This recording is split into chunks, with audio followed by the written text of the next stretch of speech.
My name is Kiesh Easterwood, and my persuasive speech is on technology and its overall effect. A great sociologist named Karl Marx had a quote that said, "Too many useful things result in too many useless people." Meaning that if we as people have useless technology that doesn't really apply and just... One second. Hey, I'm giving a speech right now. I'll call you back.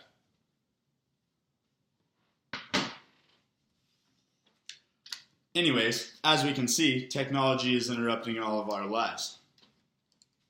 Could you imagine your life without it, though? Could you imagine walking to work every day? Could you imagine no electricity? Could you imagine actually having to write a letter to communicate with somebody? I mean, it's just become the norm, and we are very used to it in our daily lives.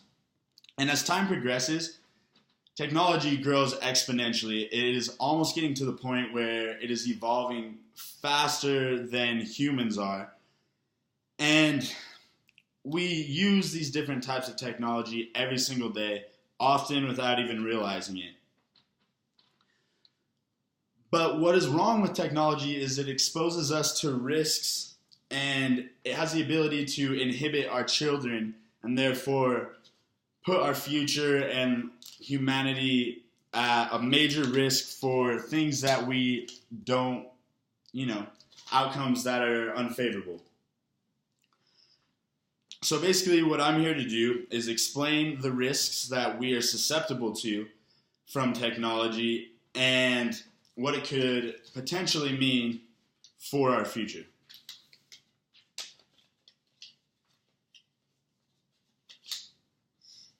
So first off, I'm going to start with the health risks, or just, I guess, the risks in all.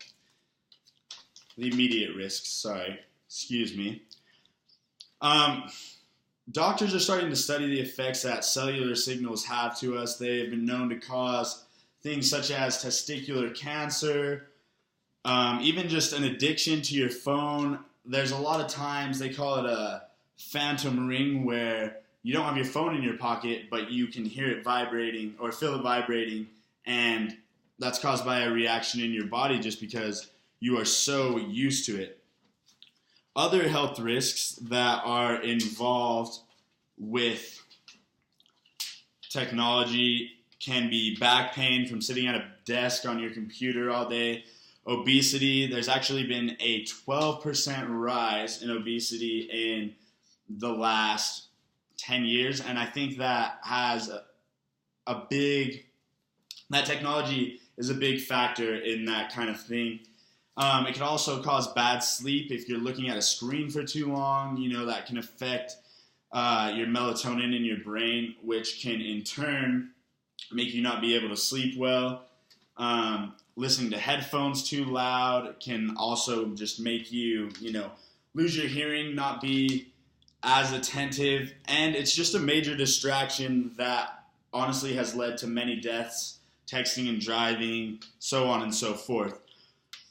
So socially, it is also affecting the interaction because it's giving us false pride and validation from posting pictures and doing things like that are really insignificant to the big picture. And when people look at these things, we only see the highlights of others' lives. And so that is opening some people up to depression and just kind of fear of the real world because they live in this technological society. Globally, it's changing the way countries just develop. I mean, we all develop at different paces. We probably have technology that Germans don't, and vice versa. And so you never know, if technology could lead to a nuclear war or even something that we couldn't imagine, just due to the fact that it just continues to evolve so fast. As with anything, moderation is definitely key. But our children are very impressionable on what we do. Little kids look up to adults, look up to people that they love, and they often, just mimic them. And so what that's doing is, if we're on our phone, our computer, our iPad all the time, I've seen my uncles and aunts just give their children iPhone or whatever to play an app so they're distracted. Then it's not effective in teaching the kid the right neurological things. He's going to associate, him being a nuisance with him getting a gift or getting, being able to play an app, being able to have fun, which is not how it should be. It also is affecting the way our kids interact with each other. I mean, I firsthand have seen my little cousins, they like to stay in and play video games instead of going out and hanging out with their friends and, just being sociable, which can definitely have a big effect on our future. And scientists at Johns Hopkins University have started to see a correlation between things like ADD, ADHD, just attention span in general, and technology, because we're always multitasking so much that it's hard for us to see what's significant, and it's causing children's minds to grow differently because they're associating technology with different things that weren't very prevalent in the past. It has actually been said that 34% of 2-year-olds, we're talking about toddlers, are using a technological device at least once a day, which is asinine to me. I mean, that was a very surprising statistic, because you'd expect such a young kid to, experience the world in different ways, yet we are kind of shutting that down by making the technology so accessible. So obviously the youth is the future, and what could our future be like if we continue to go down this road?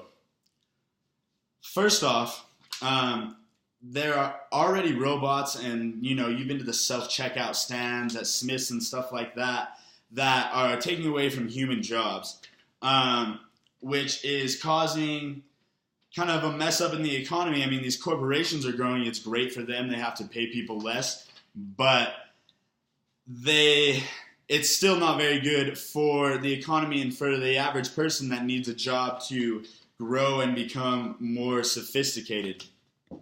Also, with advancements in technology like virtual reality and artificial intelligence, there's starting to be robots that are, close to, if not smarter than us, that can perform every single function. And so if people wanted to, we could develop these robots to do nearly anything, and it would kind of prove humans to be ineffective. Even though we are the ones that developed this and we are obviously important, there's been movies and many conspiracy theories that could just show how artificial intelligence and virtual reality could just lead to people staying in all day and experiencing their own virtual reality and not truly living their lives to the fullest. Scientists at North Carolina University have discovered nanotechnology, and not all of it, but have discovered that nanotechnology could one day be able to detect cancer and a lot of other ailments before a doctor could, which would make it so, if we could do it right, we could take a pill and have our body just constantly repairing itself, which could honestly make us immortal. You never know how far that could go. But technology could also lead to our demise, and so it's a conundrum, and it's a very controversial topic. People and scientists are captivated by what technology is doing to us, and it's obviously there for our convenience. But you don't need to be Albert Einstein to see its detriment.